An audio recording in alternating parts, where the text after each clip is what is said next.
Hey y'all, welcome back to another episode of Where Goodness Grows. Thank you. You're too kind. Now I'm super excited, so let's just go ahead and get into our first segment. So today I want to talk about a pretty incredible Land O'Lakes initiative. It's called the American Connection Project, and its purpose is to help bring high-speed internet to rural communities across the country.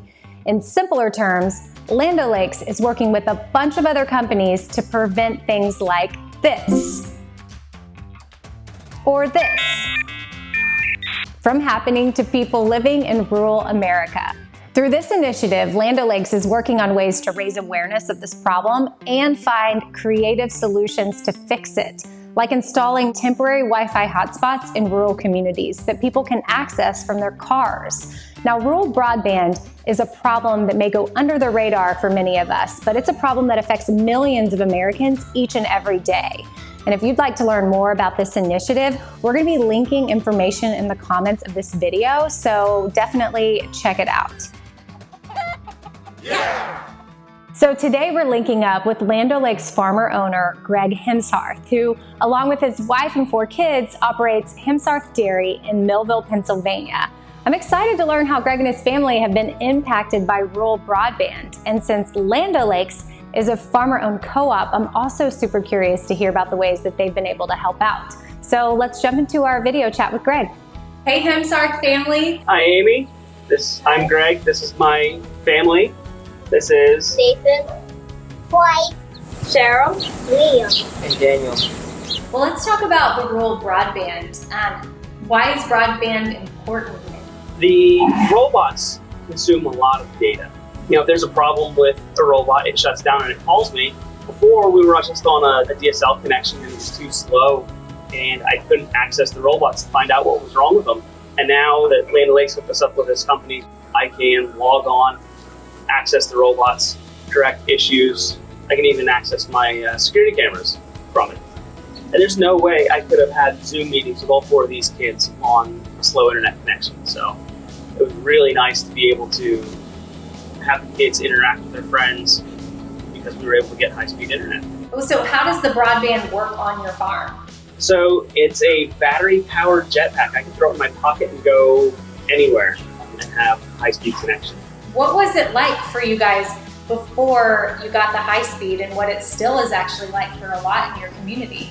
There were days where it was literally slower than what dial-up connections were back in the 90s when that was a thing. It's not uncommon for us to reach max speeds of 1 megabit per second. So I heard that the kids were able to do a virtual show and tell and like take other students on a little field trip. Tell us how that was happening. Yeah, right. When we were in quarantine doing online school, he was in kindergarten. We just took the jetpack with us and came over to the farm with his iPad from school.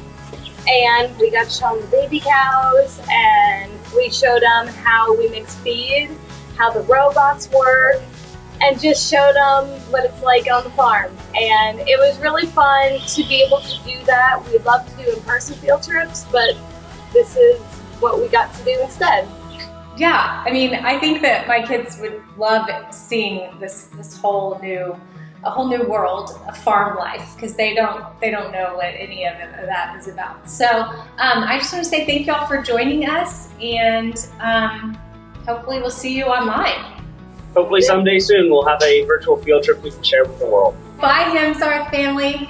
Bye.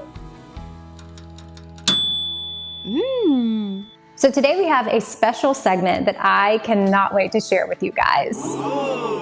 That's right, sound effects team. You should be excited because today we're going to be talking about Classic Pecan Pie Bars. I know my kids are going to love them. My husband probably even need to take some to the neighbors. I followed the Land O'Lakes recipe to a T because that's what I got to do to make sure things turn out good. And they were actually super easy to make. I mean, honestly, the hardest part was having to wait for them to cool off so that I could try them. So let's go ahead and give them a try.